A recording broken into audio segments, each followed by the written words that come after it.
ভাই যদি ভাইয়ের সাথে বেঈমানি করে, ভাই যদি ভাইয়ের হক আদায় না করে, ভাই যদি ভাইয়ের নিমক হারামি করে, কষ্ট দেয়, সম্পর্ক ছিন্ন করে, আল্লাহর জমিনের সবচেয়ে পাপিষ্ঠ মানুষগুলোর ভিতরে একটি এলো। কারণ হাদিসে কুদসিতে আছে, আল্লাহ রাব্বুল আলামিন বলেছেন, যে ব্যক্তি আত্মীয়তার বন্ধনকে ছিন্ন করে আল্লাহ তাআলা তাকে ছিন্ন করে ফেলবেন, আল্লাহ তাকে ছেড়ে ফেলবেন। মান কাতাআ কাতাআহুল্লাহ। জঘন্য একটা বিষয় ভাইরা। আর আত্মীয়তার সম্পর্কের সবচেয়ে কাছের আত্মীয় হলো বাপমা এবং সন্তান সন্ততির পর সবচেয়ে কাছের আত্মীয় হলো ভাই বোন। বেশিরভাগ এলাকাতে দেখবেন যে ভাই বোনে লাগালাগি, ঠিক না বেঠিক? অন্য সবার সাথে যা তা, ভাই বোনের সাথে অবশ্যই কি আছে? গুতাগুতি।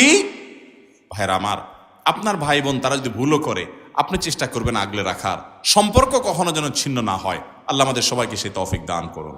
আত্মীয়তার সম্পর্ক রক্ষা করা সুন্নত না নফল না মুস্তাহাব? হুজুর বলে ফরজ, আপনারা বলেন সুন্নত মুস্তাহাব। বেশিরভাগ লোক সুন্নত মুস্তাহাব বলতেছে। অবশ্য এখন গণতন্ত্র অনুযায়ী তো সুন্নত মুস্তাহাব হয়। সুন্নত মুস্তাহাব জয়যুক্ত হয়েছে, সুন্নত মুহাব্বত জয়যুক্ত হয়েছে। ভাইরা আমার, আত্মীয়তার সম্পর্ক রক্ষা করা ফরজ। এই যে আপনারা সুন্নত মুস্তাহাব বলছেন, অনেকে জানেনও না আত্মীয়তার সম্পর্ক রক্ষা করা কি।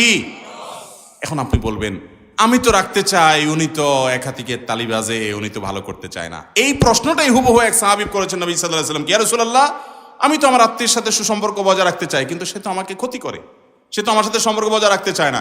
নবী সাল্লাল্লাহু আলাইহি ওয়াসাল্লাম বলেছেন, তুমি যা বলেছো সেটা যদি সত্য হয় তাহলে তো সে কপাল পোড়া, সে তোমার সাথে সম্পর্ক নষ্ট করে খারাপ কাজ করছে।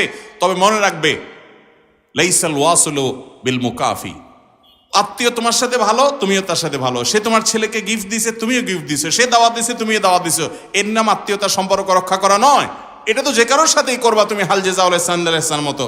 কিন্তু তোমার আত্মীয় সুবিধার না, তারপরও তুমি তার সাথে ভালো আচরণ করো, এটাই হলো তোমার আত্মীয়তার সম্পর্ক রক্ষা করা। চেষ্টা করবো তো ইনশাআল্লাহ। হ্যাঁ, আপনার আত্মীয় আপনাকে জুলুম করে, অবিচার করে সম্পর্ক রক্ষা করতে গেলে তাহলে ভিন্ন কথা। আমি মুসলিম, আমি যখন স্কুলে পড়তাম তখন আমাদের একজন হিন্দু শিক্ষক ছিল। এখন রাস্তায় তাকে কি বলে সম্বোধন করব এবং সালাম দিলে সওয়াব হবে কিনা? ভাই, সালাম আল্লাহ তাআলার নাম, আসসালাম এটা আল্লাহ তাআলার গুণবাচক নামগুলোর একটি। এটা যে আল্লাহর প্রতি বিশ্বাসই করে না থাকে, আল্লাহর গুণবাচক নাম কিভাবে আপনি নিবেদন করবেন? এটা হবে মুসলমানের জন্য। তাহলে মুসলমান অমুসলমানের সাথে কিভাবে অভিবাদন করবে? অবশ্যই অভিবাদন করবে, অবশ্যই সৌজন্যতা দেখাবে। শিক্ষক হোক, প্রতিবেশী হোক, ভিন্ন ধর্মের মানুষের সাথে সৌহার্দ্যপূর্ণ সৌজন্যতামূলক আচরণ করতে হবে। সেক্ষেত্রে তাকে স্যার কেমন আছেন, welcome, thanks, good morning, good evening ইত্যাদি ইত্যাদি, স্বাগতম ইত্যাদি অন্যান্য জেনারেল যে অভিবাদনগুলো আছে সেগুলো করবেন। আবার অনেকে এক কাঠি সরস, অনেক লোক আছে এক কাঠি সরস। এক কাঠি সরস মানে কি?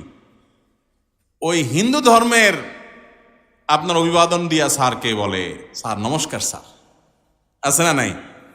মুসলমান এত দেউলিয়া হবে না চিন্তার জায়গা থেকে। আপনি আপনার আদর্শের জায়গায়, ঈমান আকীদার জায়গায় কোনো ছাড় দিবেন না, কিন্তু তাই বলে অন্য ধর্মের মানুষকে আপনি তাচ্ছিল্য করবেন না। তারটা তিনি পালন করছেন, তাকে শ্রদ্ধা করবেন, তিনি বয়স্ক, তিনি সিনিয়র, তিনি শিক্ষক, তিনি প্রতিবেশী, অবশ্যই। কিন্তু তাই বলে আপনাকে গোলালু হয়ে, জগা খিচুড়ি হয়ে যেতে ইসলাম বলে। অতএব ঈমানের ক্ষেত্রে কোনো ছাড় দেওয়া যাবে না। আল্লাহ আমাদেরকে বুঝার তৌফিক দান করুন।